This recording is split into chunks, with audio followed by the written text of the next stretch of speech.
Hi, this is Paul. Wanted to make a little video on, I might make a few little videos on this conversation between Eshmi Partridge and Paul Kingsnorth that was recently on Unheard.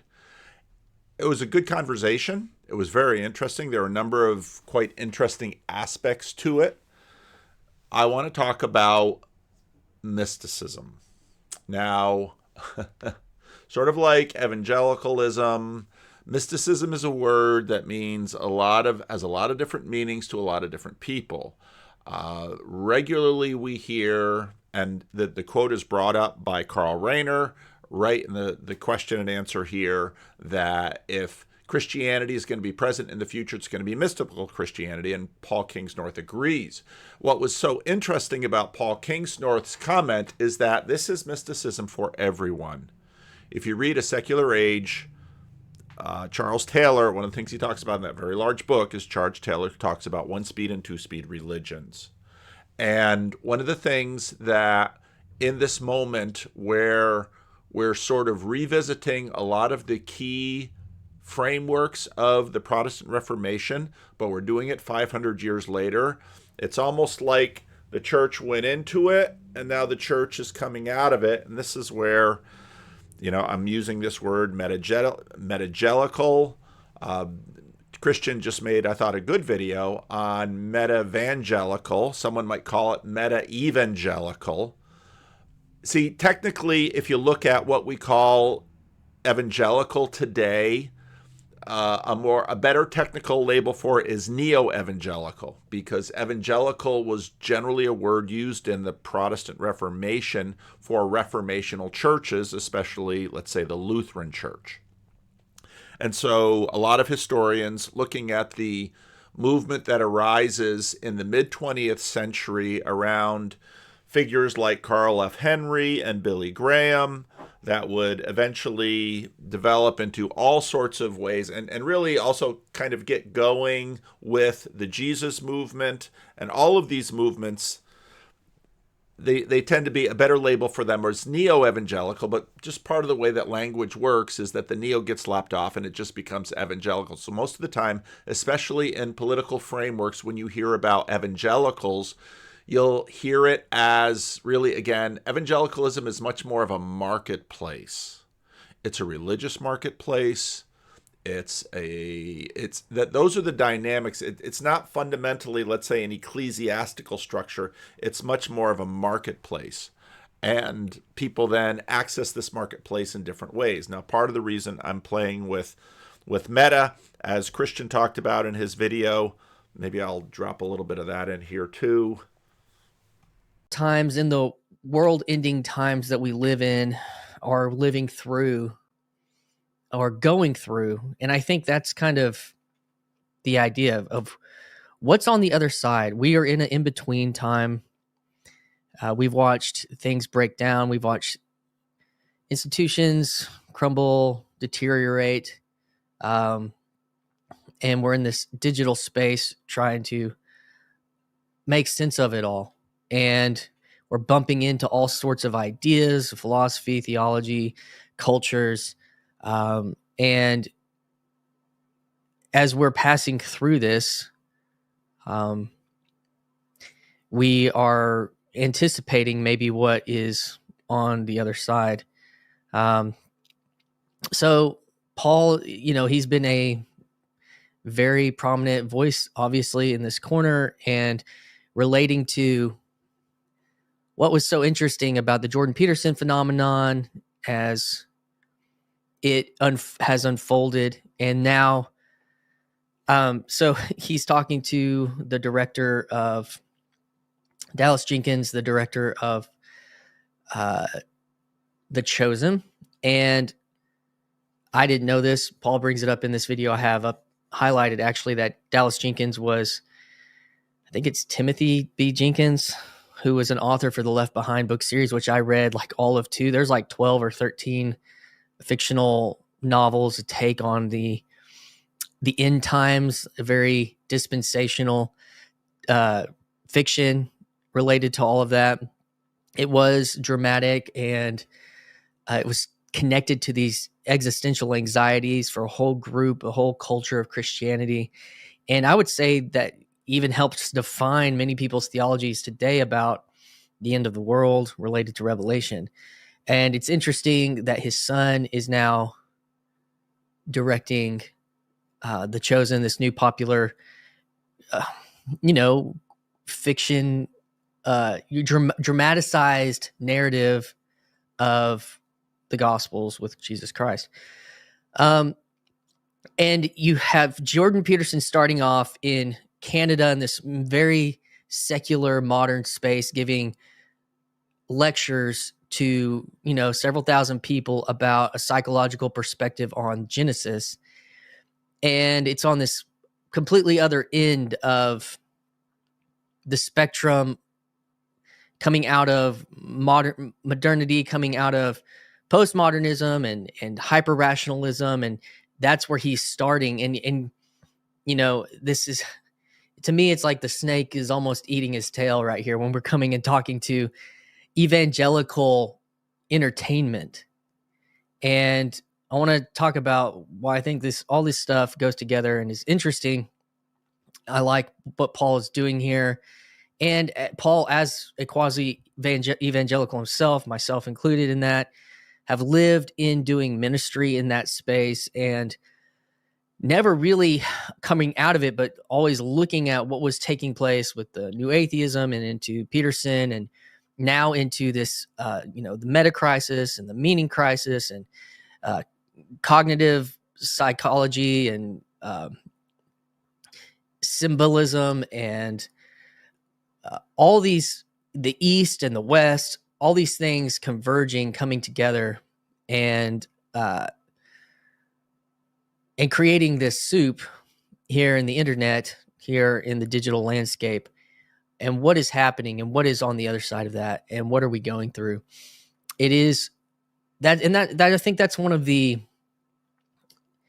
I want to look at this word even. So meta, the Greek word for meta, meta-modernism.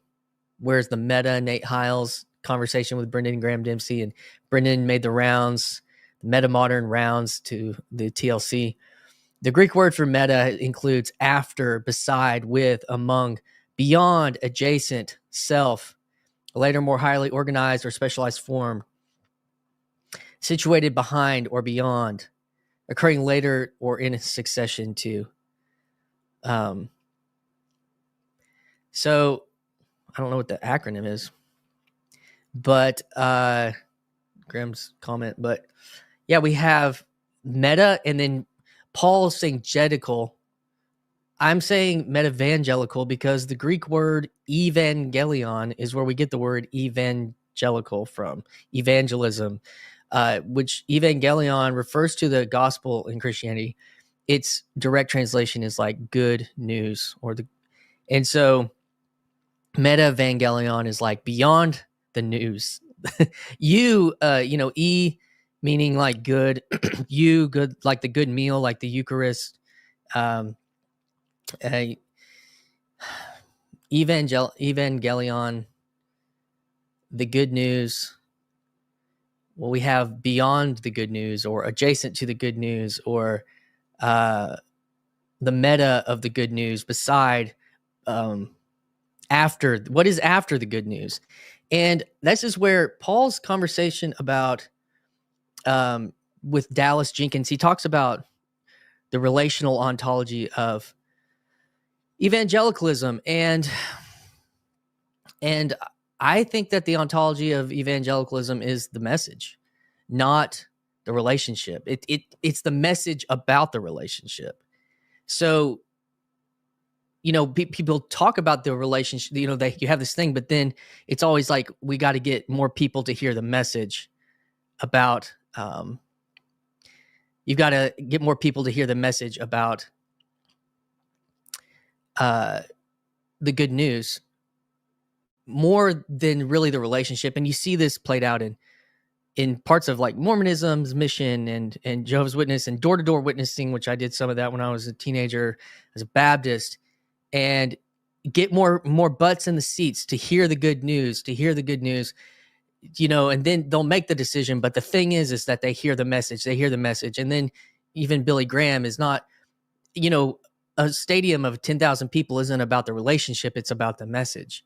And so I think that we're moving past that into something more relational, actually. And so not returning to the relation, it was about the message of the personal relationship with God, less about the embodiment of the personal relationship with God.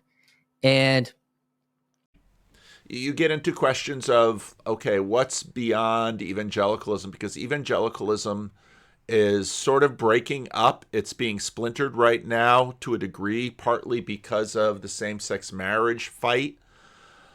When you look at people who, on one level, have very solid evangelical leadership credentials like David French or Phil Vischer, but there's so much heated antagonism towards them, not just... Now, I'm also going to make, in my default religions of our culture, I'm going to make a video about movement conservatism, because that's a deep player in all of this. And you can't understand what's happening into contemporary neo-evangelicalism in terms of the splits that are happening and the fractures that are happening without understanding movement conservatism.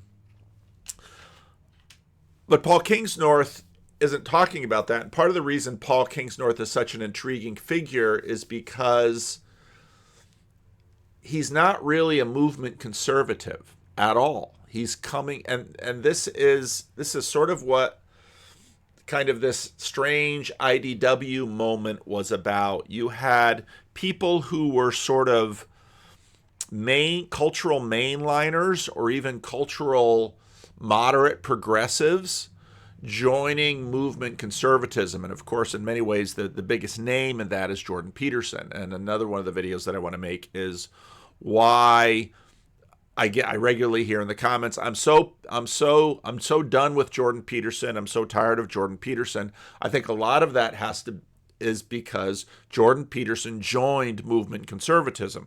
And the biggest sign that he was joining movement conservatism was his going with Daily Wire. And you can go all the way back to when he did that. You can go back to one of Rebel Wisdom's last videos in terms of when David was sort of done with Jordan Peterson, when there was that moment, Peterson was having his message to Christians, his message to Muslims. But what Paul Kingsnorth articulates here is so important, because why am I playing around with meta-evangelicalism or meta-evangelicalism or meta-evangelicalism, however you sort of want to phrase it? Why am I playing around with that term? Because what Paul Kingsnorth is articulating here, now from the standpoint of having joined the Orthodox Church in the West. Now, this Romanian Orthodox Church, Romania is, of course, sort of one of these it's Eastern Europe, but it's not quite Russia. It's one of these boundary states like Poland, Romania, Bulgaria, the Balkans. They're sort of boundary areas, and they're always sort of in the middle of East meets West. So he joins a Romanian Orthodox monastery, and he does so for all of the reasons that Gavin Ortland, for example, mentioned a lot of the interest in orthodoxy. People are looking for stability. People are looking for rigor. But what's so interesting is Paul Kingsnorth keeps using the word, and I hear Jonathan Peugeot use this word. I hear many of the, what are we going to call? See, you can't call them neo-orthodoxy, because that was a Protestant movement in the middle of the 20th century. That was a very significant movement in terms of what would happen to the WASP consensus that would eventually break up over the civil rights movement. So I can't call them neo-orthodox, so I've been calling them Western Orthodox. We could call them, I can't really call them Latin Orthodox. Again, the nomenclature, I know I frustrate some of you because I'm playing with words, but to me, playing with words is absolutely critical if you're going to get a handle on the spiritual the spirits that are moving through. And when I'm saying spirits, I don't necessarily mean demons. Some of these are potentially angels, but these are mediating spirits. These are spirits in the excluded middle. If you go back to a lot of Protestant missiology happening in the 70s, 80s, and 90s. So when I was, say, leaving North America, going to the Dominican Republic, I read a fair amount of missiology then because I was sort of getting ready for work in, again, more of a boundary area. The Dominican Republic and Haiti were sort of a boundary area, not, Latin, but also African. You've got Santeria, you've got voodoo. So I was doing a lot of reading in terms of missiology, and a lot of the conversation was about the excluded middle, because you had God up here and you had the secular down here, and this realm of angels and demons. This is sort of the excluded middle. Also, when we get to this word enchanted, now Paul Kingsnorth in this video will push back against enchanted and enchantment, partly because enchantment tends to have a connotation sometimes of illusion and deception and even demonic oppression and possession. And because it's a spell that is an enchantment that's put on someone. And so, of course, C.S. Lewis plays with that too. Kingsnorth isn't making a big deal of it because a lot of his allies in the Western Orthodoxy realm are really excited about this word enchantment. But again, I think a lot of this has to do with, okay, so break it down, get beyond the difference, dig into this. What do you mean by mystical? So listen very carefully, because if you ask people directly, what do you mean by mystical, they'll sort of fumble around. But if you listen long enough to how they're using the word and why they're using the word, and you start playing around with it, you begin to notice some big things. Now, Paul Kingsnorth, at the end of this clip that I'm about to play, will talk about then the churches will fill up again. A lot of what happened in the United States, in the neo-evangelical world, what happens right after the Second World War, as we're moving into the civil rights awakening, the main line starts to come apart. Many people leave the main line for evangelical churches. Why? They want stability and they want rigor. Two things they're not finding in the American mainline churches. So they leave the mainline churches for stability and rigor, which is very similar to what's happening now. And they find that in historic churches, conservative churches, sometimes movement conservative churches, and they're finding it in churches that were formerly fundamentalist, who are sort of beginning also to moderate and work through some of their fundamentalism from the late 19th, early 20th century. You will find various references in Molly Worthen's Apostles of Reason to some interest in orthodoxy even earlier on in the century. It was small, but it was there. A lot of appreciation for Orthodox theology. And again, I've mentioned in previous videos, and I'm going to continue to develop it, there's a certain streak of modernization that is making orthodoxy attractive. Some modernization, especially in the area of non-coercion, especially in the area of finding a religion that doesn't have eternal conscious torment.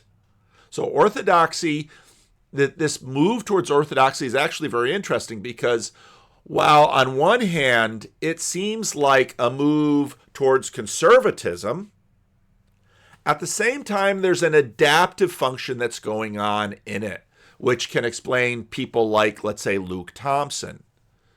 And this is where we really want to get away from sort of a spectrum, where we're thinking in hard terms of sort of left and right or conservative and progressive, because what tends to happen with people's transformations is that what they are doing is they are resolving issues beneath the surface, and they're finding answers to them.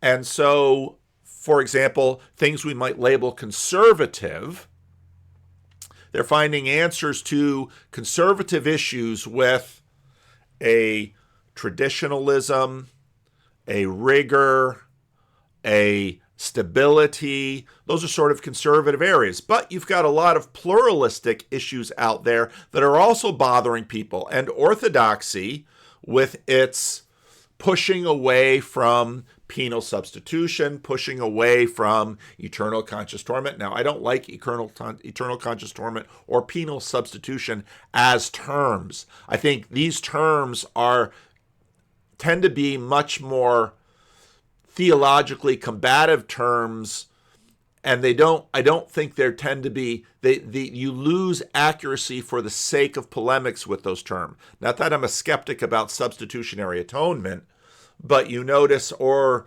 let's say a doctrine of hell or perdition, but you notice that there's a ratcheting up when you go to penal substitutionary atonement and you go to eternal conscious torment. And so on one hand, what a lot of people moving towards orthodoxy are doing are sort of resolving issues with respect to, let's say, conservatism, and maybe even movement conservatism, in terms of, okay, I'm getting stability. I'm getting something ancient. I'm getting something that feels like it has authority and credibility and durability. This is part of the reason why Pope Francis is so hated by people who are going back to the Roman Catholic Church, because he is pushing the other way when they are looking for stability and rigor and conservatism, and he is looking for adaptation to pluralism, which of course is a big movement in the Roman Catholic Church. It launches Vatican II, and of course that has continued into Pope Francis. But of course Pope Francis comes from Latin America, and so the issues in Latin America are quite a bit different than they are in North America. So someone like Luke Thompson can, on one hand, and I say this as a friend, and he'll listen to this and we'll talk back. I mean, the whole purpose of the corner is to have a community container with which that we can talk about these things and process these things. So on one hand,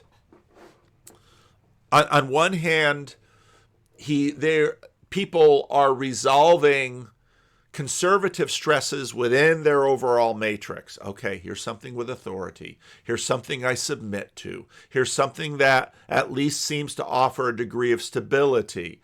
Here's something that, now to bring in the mysticism, here's something that offers me, now I'm going to tip my hand a little bit to where this video is going, a personal relationship with God, or a personal relationship with Jesus Christ. When you heard 30, 40 years ago, neo-evangelicals say, Christianity isn't a religion, it's a relationship. They were pushing on many of the issues that Paul Kingsnorth is pushing on in this video. I think functionally, they're very similar.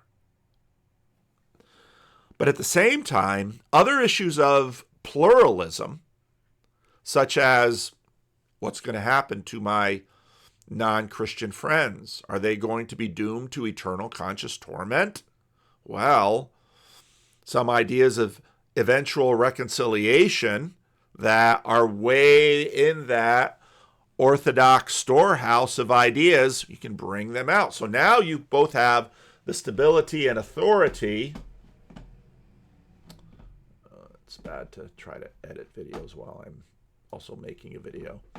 So you have authority, and you resolve some of the pluralism issues. Hey, win-win. Now, but you take this 100 years ago, and, well, there are cross pressures there, because getting wobbly on hell signals getting wobbly on your bona fides within conservatism or even movement conservatism. not so much movement conservatism, because movement conservatism is much more of the political realm, the secular realm, than the religious realm. And when I make a video about movement conservatism, I'll probably have to talk about that and process more of that. So I'm going to play the Paul Kingsnorth video now. I'm just going to let it play for this question and then the answer. And then I'm going to read something, and I want you to think through how these things are functioning. Rana, of whom I'm not a fan, once said that in the future a Christian will be a mystic or no Christian at all.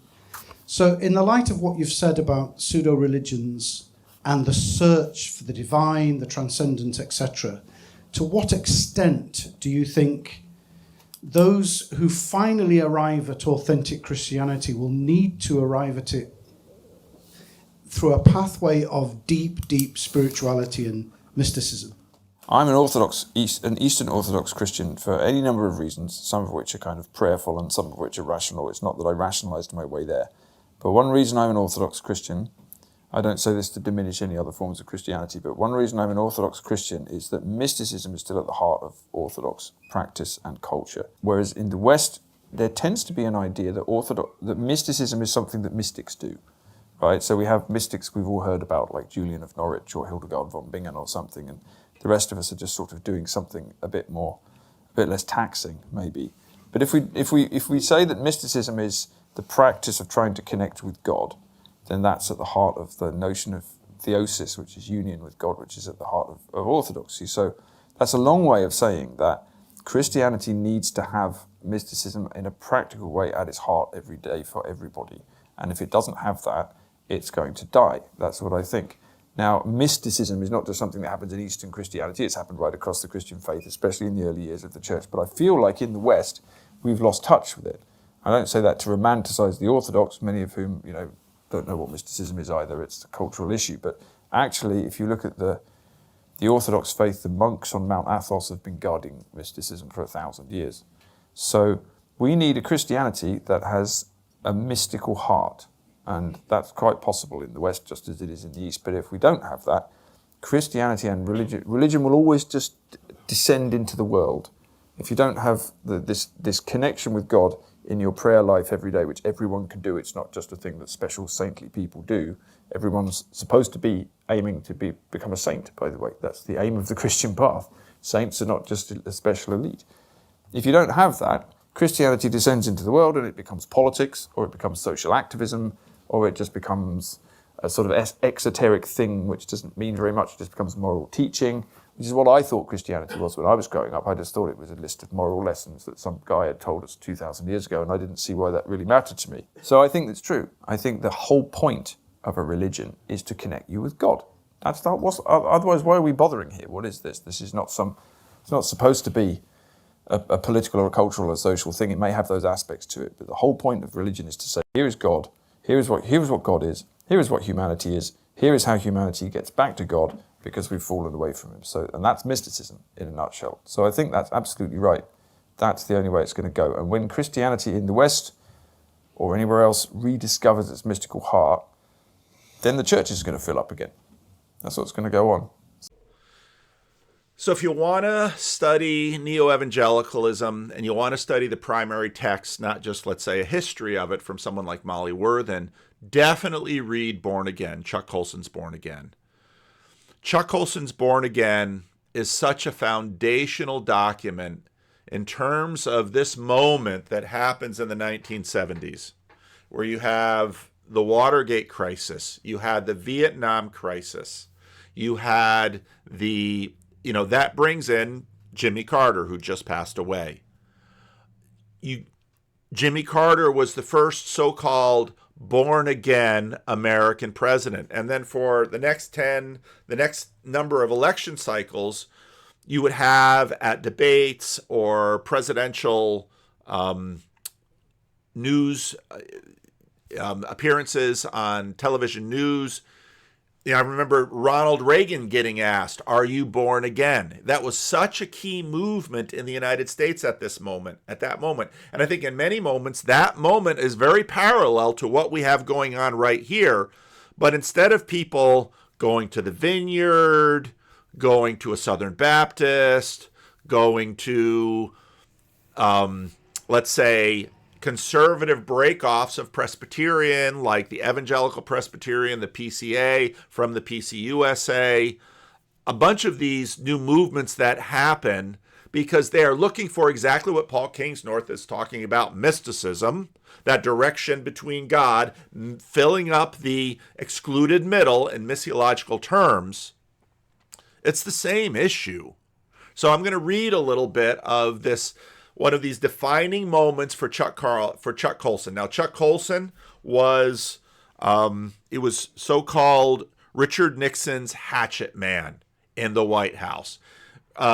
Chuck Colson was a political fixer. Chuck Colson would do what was necessary. Chuck Colson's wife was Roman Catholic. Chuck, I think, was Presbyterian, was Episcopalian. Now, again, in the whole WASP order, the Episcopalians were the top of the hierarchy.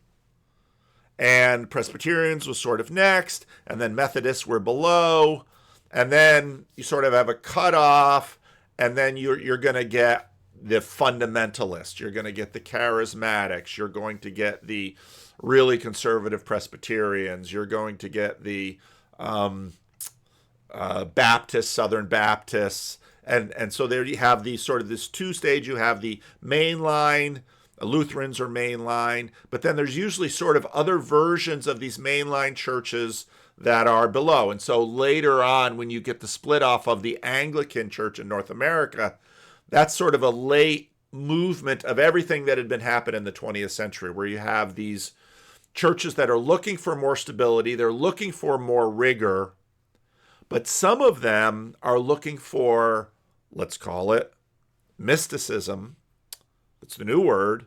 The old word in the 70s was being born again, having a personal relationship. Because these people weren't born again out of being nuns or out of being atheists or out of being agnostics. These people were born again out of being mainline.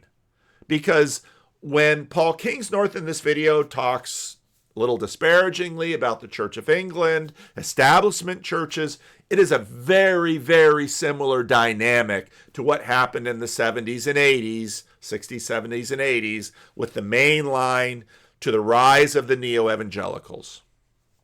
So this is from Chuck Colson's Born Again. One night I was in New York on business and noticed that Billy Graham was having a crusade in Madison Square Garden. Tom continued, I went, this is someone else telling their new mystic, how they got mystical, no, how they have a personal relationship with Jesus. I went curious, I guess, hoping maybe I'd find some answers. Yet many of these people are nominal or even practicing mainline Christians.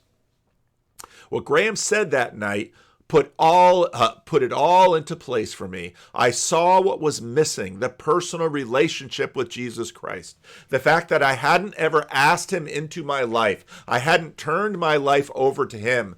So I did that very night at the crusade. Now, again, part of the irony of what we have going on in our culture today is a lot of people who are downstream, their parents, Jonathan Peugeot is in some ways, his parents go from state church Catholic to personal relationship evangelicals to Orthodox.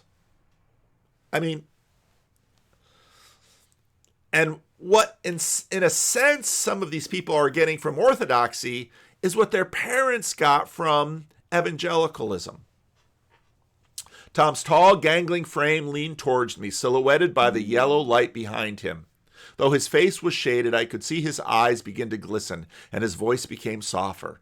I asked Christ to come into my life, and I could feel his presence with me, his peace within me. I could sense his spirit there with me. Then I went out for a walk on the streets of New York. I never liked New York before, but this night it was beautiful. I walked for blocks and blocks, I guess. Everything seemed different to me. He's having a mystical experience. It was raining softly, and the city lights created a golden glow. Something had happened to me, and I knew it. That's what you mean by accepting Christ? You just ask? I was more puzzled than ever, Chuck Colson writes. That's it, as simple as that, Tom replied. Of course you have to want Jesus in your life, really want him. That's the way it starts. Now, again, in some ways, this is very Protestant because it's asking Jesus into your heart. My heart was strangely warmed. But the rigor is going to follow. And this was always such an irony that I'd see in these crusades, which was, just as I am without one plea, I go down, I take Jesus into my heart, it's a free gift of grace. And now suddenly, I have to marry my girlfriend. Now suddenly, I have to stop drinking and smoking. Now suddenly, I have to go to Bible studies. But again, part of the sign of, are you really converted is, it's not that you have to go to these things. You want to go to these things. This is your new life. This is making sense of everything. You are having a spiritual relationship. You are having a mystical relationship. You are having a personal relationship with Jesus Christ. I'm arguing that while there are different nuances in the context, fundamentally, I don't see a lot of difference. And again, missiologically, we're filling in the excluded middle. And what happened, say a lot of Catholic charismatics had a very similar thing. Look at Ross Douthat's story. Very, very similar functionally. But now again, personal relationship with Jesus Christ, that was primarily a Protestant thing in the United States, switching from mainline to neo-evangelical. Now I'm saying what's happening now is meta-evangelical. It's beyond it because Roman Catholics and Orthodox people are moving between, the Protestant walls. Those Protestant boundaries are disappearing. And I'm going to argue that what I see happening amongst Catholics are these new trad Catholics zealously committed to the current Pope? No. How about these orthodoxies? Is orthodoxy this monolithic religion where you have all of this apostolic succession? Well, in America, you've got some with the Greeks, and you've got some with the Antiochians, and you've got some with the with the Syrians and the Romanians and the Ukrainians and the Russians, and then there's the Orthodox Church in America. I mean, you've got the Protestantization. What you've got is sort of a breakdown of the episcopacy. What do I mean by that? Well, the episcopacy is sort of a rule by bishops. Well, you've got rule by bishops, but the bishops aren't together. They're by no means together. And I would say in America and in the West, I think we're seeing a continuing Protestantization and an evangelicalization of the Orthodox and the Roman Catholic Church. I don't mean that with all due respect. I'm not trying to insult anyone, but I'm just sort of looking at certain tags and aspects saying, this is what I see happening. That's it. As simple as that, Tom replied. Of course you have to want Jesus in your life, really want him. That's the way it starts.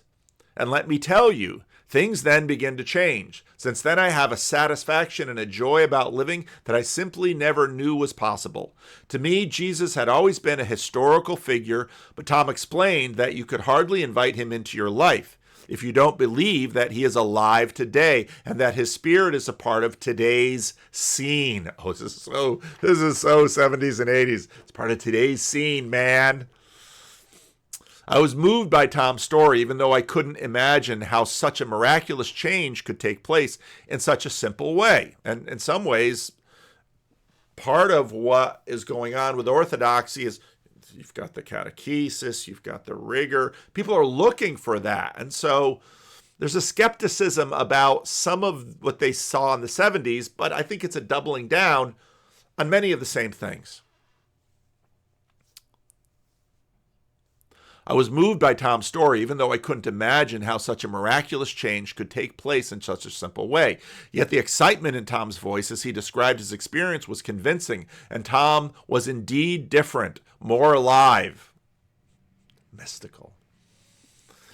Then Tom turned the conversation again to my plight. I described some of the agonies of Watergate, the pressures I was under, how unfair I thought the press was treating me. I was being defensive, and when I ran out of explanation, Tom spoke gently but firmly.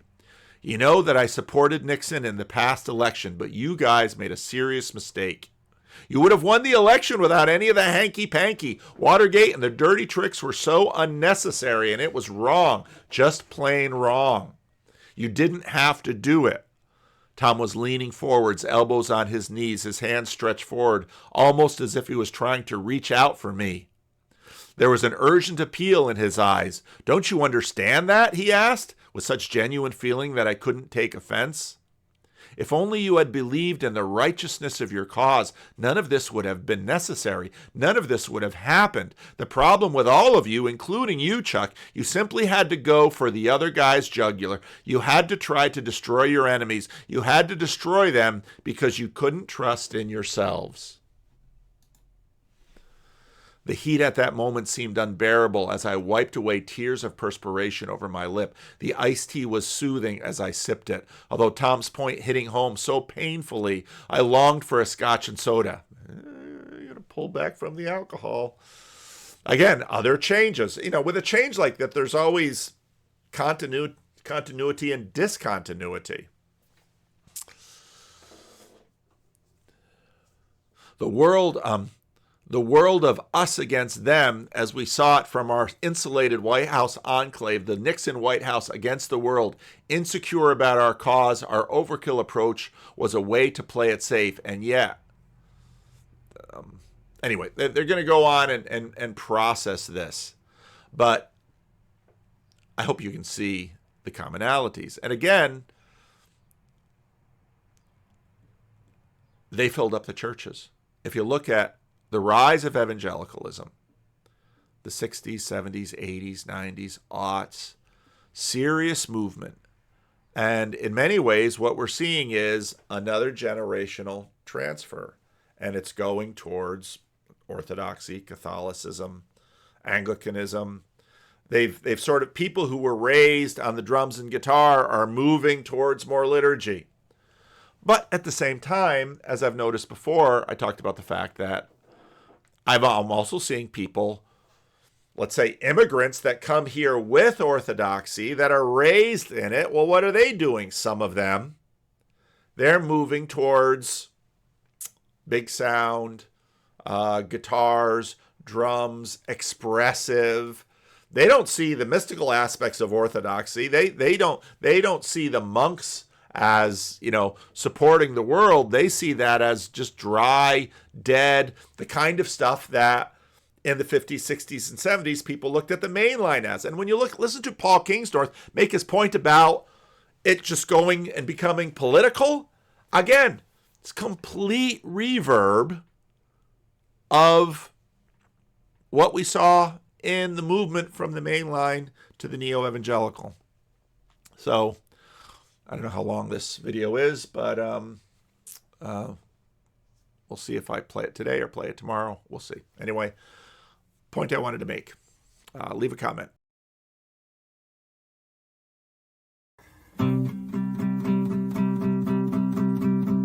Well, I don't know about the meaning crisis, left, right, black, white, or other vices, which Jesus Christ is right, or if we're all saved.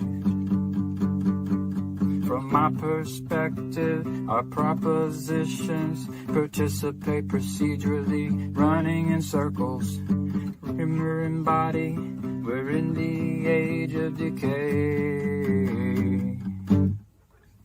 Symbolically speaking, the reapers are reaping, them damn egregores are whispering sweetly. We're all NPCs in the belly of the beast. Red pill, blue pill, bread pill, Mars Hill, or DMT, or whatever you feel.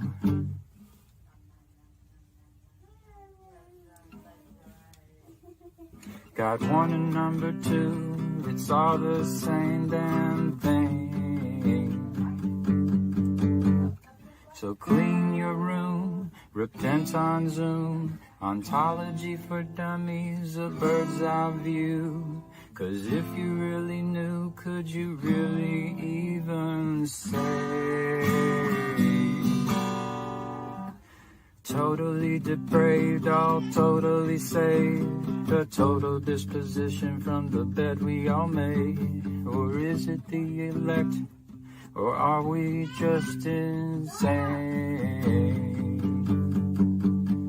From John Vervaeke to Jonathan Pajot and Jordan Peterson to the Chris Pacou Show, Paul Vanderklays and Griswold Grimm and all the dice he shakes.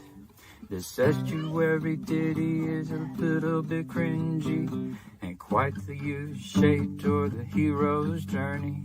All the NPCs in the flood treading water to watch you save the day with a bunch of chitter-chatter. From the Ortho Bros to the Catholic Joes or atheistic Jobs, to Protestant folks, the Joe Schmoes and Jewish Jacobs, and everything in between. So love the Lord your God with all your heart and soul, with all your mind and your fingers and toes, all your neighbors too, as if they were your own. So love the Lord your God with all your heart and soul, and with all your mind and your fingers and toes, all your neighbors too, as if they were your own.